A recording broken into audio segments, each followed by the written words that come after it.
I remember film showings too, right? That was I saw Buñuel's Chandor and, Godard films and stuff like that in the Intermedia building. I guess it was the third floor. Was the second, third floor? Well, Razutis had just come up from California. Was he a draft dodger? Yeah. And he brought films up from California and showed them at Intermedia. So that's how the first real showings got started of sort of current avant-garde films. It had been possible before to see the classic Dada surrealist films at UBC and Vancouver Film Club, I think it was called. But Razutis brought the more contemporary stuff. And so that I realized that there was something going on there in cinema that interested me much more than English, as a trade or as something to do.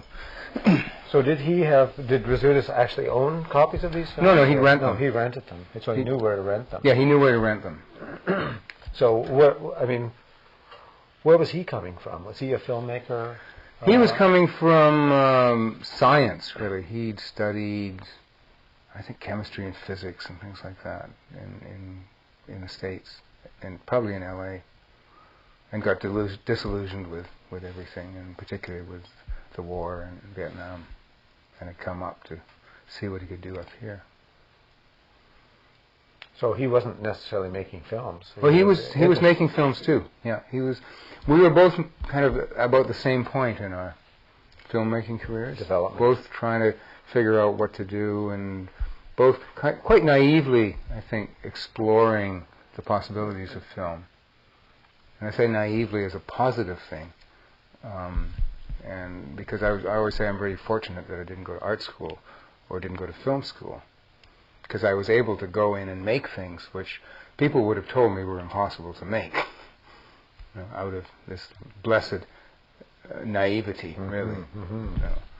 And that's something that has continued to influence me or affect me from the intermediate days. The idea that I can do anything I want in film. There's no rules, there's no theory, there's nothing. I can do everything.